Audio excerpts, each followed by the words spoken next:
Minister, Secretary General, colleagues, I'm very pleased to be here speaking on behalf of the European Commission at a pivotal moment at both European and international affairs insofar as they touch on the agri-food sector. I think probably the starting point should be where we stand on, let's say, the agenda inherited from the last Commission. And in that respect, of most interest to the agri-food sector here in Ireland should be the future financial framework of the EU, because this essentially is our budget. We operate on a 7-year cycle, which provides a lot of certainty. It's very good if you're planning, if you're projecting what you might or might not be doing. And those discussions are now at a pivotal phase. Tomorrow and Friday in Brussels, the European Council will hopefully arrive at, let's say, agreement on the broad parameters of the budget for the period 2021 to 2027. Obviously, there are divergences. The Commission presented its original proposals taking account of a very difficult economic environment, the insistence on member states on budgetary rigour, the competing demands, because we obviously have to provide not just for the common agricultural policy, but regional cohesion funds, research funds, international, and newly emerging challenges like migration. So it's a very fine balance, and the Commission took its responsibilities seriously to, let's say, not be over-ambitious in its plans and its projections. We're now at a stage where essentially we're in that much abused term, the tunnel. We're getting closer and closer to a final agreement. And let's say the wishes of some member states, the beneficiary member states, that we go a little bit further, we should be a bit more ambitious. Other member states more conservative, the Northern European member states insisting on more rigour. And in the background, but not to be underestimated, the European Parliament, which will insist on a higher budget again. But I think from the perspective of the common agricultural policy, traditionally in these 7-year cycle negotiations, agriculture does well in the final furlong. You know, if you look at all the previous MFF negotiations, essentially the importance and weight of agriculture became more and more influential in the final phase of the negotiations. So I think the hope and expectation of the people in this room obviously will be that, let's say, some of the shortfall in the Commission's original proposal, insofar as agriculture is concerned, that there'll be catch up in that respect. It remains to be seen. Ultimately, it's a political exercise, but the Commission is convinced that in our original proposals and in what will finally emerge, we will have a serious budget that will allow the common agricultural policy to continue to fulfil its role and its objectives, which are extremely important economically, socially, culturally, etc., etc. And then aligned to that, there's the issue of agreeing the current CAP reforms, because currently we're at a stage where essentially the member states are waiting to see how much money will be involved. They're not going to take position on the key parameters of the Commission's proposals until they know exactly how much money will be available. Meanwhile, in the European Parliament, which has now been reconstituted, it wants a second look on what its position was on the original proposals, and they want to see to what extent they might or might not, say, adjust the payments. But again, over the next several weeks, we should see an awful lot more clarity on the multi-annual financial framework, the CAP component of that budget, and in turn, let's say, a roadmap on how we finally conclude the negotiations on the CAP moving forward. In parallel with that, of course, and I think it's what of most interest, we have a new European Commission entering into office, a new President-elect, Madam von der Leyen. And this is an opportunity for the European Commission to recalibrate its priorities. And I don't know to what extent you've been following the hearings in the European Parliament as each individual commissioner was vetted on their suitability for the positions. But this is an exercise that really needs to be taken seriously, because it does set out the policy lines which will influence European policy, including on agri-food, over the next several years. So our President-elect's priorities, and they're outlined there on that particular screen. Number one, a European Green Deal. And this, I think, will be the landmark component of her proposals. When she leaves office in 5 years' time, This will be her legacy. And I think by any measure, it is critically important. The priority she gives to it reflects what she heard in the appointment process, the hearings, the results of the European elections, what she's been hearing from the member states, including the European Council last June. This emphasis on climate change, mitigation measures, and essentially the existential threat that faces the world, and the need for Europe to basically lead on these mitigation measures. So she's investing effectively her political capital on it, and that permeates its way through all Commission policies. Almost without exception, each and every commissioner has to, let's say, provide the evidence that what they will be doing in the term of their office will contribute to our goals. And this includes the agri-food sector, because within the Green Deal, one very important component is a farm-to-fork strategy on sustainable food production. And if you look at the mission letters that she has issued to her individual commissioners, including to our commissioner designate, Mr. Wojciechowski, she has charged him with the responsibility of ensuring that the CAP delivers on her ambitions for a more sustainable, environmental-friendly common agricultural policy.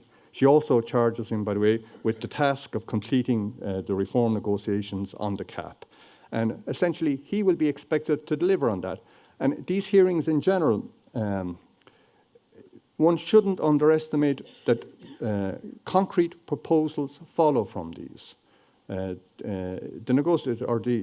hearings in the Parliament were quite, let's say, difficult for the individual commissioners concerned, and the individual committees will hold those commissioners designate to account. They're basically all expected to deliver on the commitments. So over the next several weeks and months, the European Parliament will be expecting to see concrete proposals coming from the Commission. I have a whole series of slides there, which I'm not going to go to in any detail, but these will be available, I assume, online. And if you want a good synopsis of each of the individual hearings of the three commissioners most concerned in the agri-food sector, my own Wojciechowski, the Commissioner for Health and Food Safety, and Vice President Timmermans, you will see essentially that agri-food areas are prominent in the President-elect's expectations of what they will be charged with over the next several years. And Vice President Timmermans in particular, in terms of the Green Deal and the Climate Action Plan, is expected within the next 100 days to present essentially a climate plan, which will encompass how Europe will get to the goal of an emissions-free European economy by 2050, with intermediate targets of a reduction in emissions of 50% from the current target of 40% by 2030, and opening up also the possibility that we might be even more ambitious and move to a figure of 55% cuts. So, and he's gone on record again, and you'll catch that from his testimony in the European Parliament. He's determined to deliver on that commitment. So within the next 3 months, once he takes office, you can expect him to present concrete proposals. And again, that will unleash a whole series of proposals within the Commission, and member states in turn will obviously be consulted, but they'll be expected to deliver. Another aspect of these hearings in the European Parliament that should be followed, because you won't capture them in the mission letters to the individual commissioners, you won't capture it necessarily in their own individual presentations, but it's in the questions and answers from the floor, from the individual members of Parliament. And these, of course, were elected in European elections last May. Their concerns and priorities reflect those of European citizens. But a certain number of issues arose again and again and again. And it's issues like sustainability, tackling climate change, more sustainable food, more local production, and essentially, again, everybody will be expected to deliver on these. Also, and I think of interest to an agri-food community here in Ireland, a common theme that frequently arose that we need to be more ambitious on trade, that we need a trade enforcer to ensure that European norms are respected in terms of our imports, that the barriers we face in relation to our exports are effectively tackled, A lot of societal related issues, some on issues like meat consumption, etc., but also why are we importing so much soya and palm oil? Why do we have such an intensive food industry, etc.? So the overall message from the hearings, and I summarize them there, an emphasis on sustainability, more investment on climate change, better environment, an insistence that agriculture needs to play its part. You're familiar with the figures, but the agri-food value chain contributes by some estimates up to 24% of total greenhouse gas emissions. And there's an insistence from civil society in general and European Parliament that agriculture has to play its role in achieving the targets of the COPs. And that essentially if agriculture fails in that respect, an unfair burden will be created for other sectors such as transport, energy, aviation, etc., etc. So if there's any among you who consider or expect that somehow we will be able, and I include myself in this, our responsibilities or expectations, they're going to be frankly disappointed.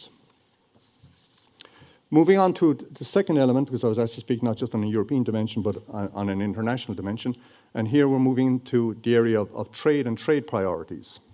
Madam von der Leyen, again, in her mission letter to Commissioner Hogan, who now has the very challenging task of moving from agriculture to trade, outlined what she expects.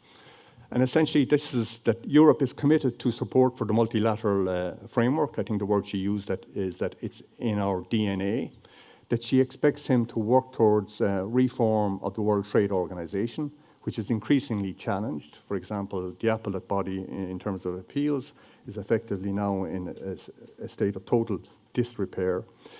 An emphasis on European support for open markets, but also a reminder that this is not open-ended, that Europe needs to do more, and I touched on it earlier, to ensure that there's a level playing field, and that essentially our commitment is not abused by certain of our trade partners, and here I'm talking about in particular China.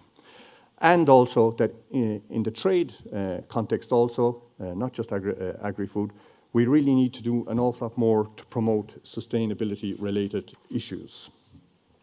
Now, this takes place in a trade context against the background, a very challenging background. If you read the headlines in the Financial Times yesterday, you'll have seen where the IMF in its annual economic forecast essentially foresaw that next year would be the worst year for world economic growth since 2008, the beginning of the financial crisis. And it attributed that almost exclusively to current trade tensions. And it marked down its overall growth forecast by 0.8% of GDP due to these uncertainties. And that figure actually underestimates the overall impact because a further 5% has been offset by actions taken by central banks to basically compensate for this very negative trade environment. So cumulatively, this is absolutely huge. And in the words of the IMF itself, it was, could be, and should be entirely avoidable because these trade tensions, frankly, could have been averted, could have been avoided through better policy making. And to touch on them, and I list them here, the US and China are engaged in a very bitter trade conflict. The US and EU similarly. As recently as last week, we have the US announcing its tariffs in retaliation for the WTO finding on subsidies to Airbus. And you'll have noted that agri-food products were heavily targeted in those US measures. The ballpark figure of the reprisals or tariffs is $7.5 billion. 4.5 billion or so of that, 65% of the total, are specifically on agri-food issues, including, in Ireland's case, butter and Bailey's cream. Essentially, the recently announced Boeing-related tariffs, these are disproportionately targeted at agri-food products, over 4 billion of 7 billion or so. And that's not an accident, because when you look at the full range of current trade tensions, agri-food products are extremely prominent. When you look at the China-US dispute, It's not an accident that China has targeted repeatedly US agri-food exports. And this reflects, and it's, I think, a compliment to the agri-food sector, just how deeply rooted agri-food is in economies. So if you want to hurt the trade partner, it's an extremely good candidate. And it emphasizes why we need to be very vigilant at European, international, national level in trying to defuse the current trade tensions. Now, the issue was addressed in the Agri Council in Monday. Commissioner Hogan spoke in the matter, and he's in that transition from being Commissioner for Agriculture to Trade. So he's in an ideal position to essentially evaluate the best policy moving forward. And his intention is to essentially de-escalate the current tensions. I think he preempted somewhat what the IMF had to say in its economic forecast yesterday. These trade tensions create unnecessary uncertainty, and that has a deep and damaging impact on economies. And it's behoven on policymakers to seek to reduce those tensions. Which brings me to Brexit. And I'm not going to repeat what the Taoiseach just said, but in the European Commission we've been working very hard, including with the Irish authorities, to ensure that there is a withdrawal agreement, because that provides the best policy moving forward. It will give us the policy space to negotiate a future trading relationship with the UK, which will ideally also include how we trade in agri-food products. We have a 24 billion trade surplus with the UK. Even in a scenario of UK withdrawal from the European Union, we don't want to lose that trade. We want to retain it. And we will work very hard to do so in the hope for future trading relationship. And in that context, what will be very, very important, not just with the UK, but generally, the operation of our markets. And the Taoiseach touched on this also. We can't lose sight of the importance of our own internal market. It's far bigger than our trade with third countries. In Ireland in particular, our best and most lucrative markets are within the European Union itself. So we have to ensure that we're well adapted to preserving that very favourable situation. And there we need to be careful that effectively in our own approach to trade in general and our concerns on level playing fields, just be careful as a country who you're in bed with, because there is quite a degree of scepticism developing in relation to trade. Ireland cannot and should not be part of that. We're simply too dependent on trade for the economy in general and agri-food in particular. And it's you run certain risks if you sort of differentiate between, well, we like trade within the European Union, but we don't like trade with third countries. Because a lot of the people who will agree with you on we don't like trade with third countries don't like trade within the European Union either.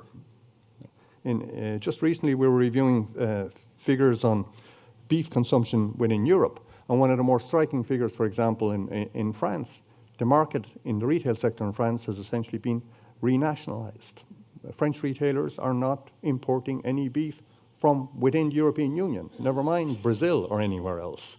So essentially, important that Ireland is very firm in promoting essentially its interests in trade and the virtues of trade in general. And I'm not saying that, I'm fully recognise that we can and should and must insist on a level playing field. We must insist that our regulatory standards are respected. That goes without saying. And these very standards are one of our strengths. Even in a Brexit context, when you look at the issues that divide the UK in its approach towards Brexit and the price of leaving the European Union, one of the, let's say, losses is that they leave the highest regulatory standards in the world when it comes to agri-food products. And a lot of Europeans or UK citizens and consumers are not happy at that prospect. So even in a context of a post-Brexit trading relationship, it will be very important that we retain, let's say, the strength and virtues of that framework. Moving on to a few other issues which I think transcend both the European and international dimension, technology and innovation. We're not going to be able to meet the challenges of climate change, including in the agri-food sector, without major boosts on innovation and technology. This presents important, let's say, opportunities and risks. Amongst the opportunities is the substantially increased spending that will take place in Europe itself under Horizon Europe, where 10 billion or so will be targeted at the food and natural resources sector. But more generally, and building on what I said earlier, all European commissioners, incoming commissioners, are under no illusions. They're expected to deliver within their respective policy areas on climate change mitigation measures. So as researchers, there are and will be increased opportunities in this sector which should be seized upon. Similarly, there are risks. One of the more, let's say, promising areas of technology is the so-called new breeding techniques, which offer huge opportunities for much more climate-efficient animal production, crop production, etc., etc. Currently, we're in a bit of a difficulty in relation to the legal framework. We have a European Court judgment which effectively obliges all of these new emerging techniques to be assessed under the current GMO risk assessment process, which is long and onerous. And there is an onus on us as policymakers, both within the European Commission and working with member states, to find a solution to that particular dilemma. More generally, I'm very encouraged at the agenda here today at just how broad it is in terms of technology and innovation. It's very, very good that Ireland recognises that essentially its agri-food systems really need to grasp the necessity to become more innovative and enterprising. Food security, the Taoiseach remarked on it. Listening to the European Parliament hearings that I mentioned earlier, the demands that are currently being made on European agri-food production are enormous. And in some cases, there's a risk that citizens will lose sight of, let's say, the wider obligations on our agri-food systems, notably food security. When you look at the actual food production figures, people sometimes overlook that any moment in time, our overall stocks of cereals and oil seeds, which effectively is our feedstock for both livestock and plants, is about 3 to 4 months. So that even with our very sophisticated, efficient systems, basically, if we stop producing in the morning, we have enough to keep us fed for 3 to 4 months. It's not a huge buffer. So you have to be very, very careful if and when you take new policy directions that you don't lose sight on the necessity to ensure our primary role, keeping people fed with affordable, safe food. Which brings me to food safety, animal health standards. We're wonderful exporters in Europe, Ireland in particular, but we have to be extremely vigilant that nothing happens to jeopardize that situation. And we've had some extremely close shaves in the past, and I've listed some of them there. BSE did astonishing damage to our beef export industry, from which we still haven't recovered. Foot and mouth disease similarly posed a huge challenge, huge budgetary costs. We're seeing in China at the moment the damage that's been done by African swine fever. Our pig meat producers are benefiting from it, beef might in its turn, but it's a reminder of just how vulnerable our overall systems are. So we really need to invest hugely in ensuring that the current very high standards in Europe, in Ireland, are respected, and that we invest in the control systems in an Irish context in the FSAI. I really can't underestimate the damage. You get it wrong once, one outbreak of a major animal disease, and you're closed out of markets for generations. General conclusions and a direction for Ireland, just very quickly to summarise. We need to get a good outcome from the multi-annual financial framework negotiations and ensure that the CAP is well financed for the 7 years moving forward. The Commission is convinced that we're on the right direction in that context. Cannot overemphasise the priority of climate change. It's going to permeate through each and every policy. Ireland needs to be very proactive in this respect, and I think this conference is evidence that you're going in that direction. We need to remain fully committed to open trade. Anything else undermines fundamental interest in Ireland and in Europe generally, and you need to invest in innovation. Thank you.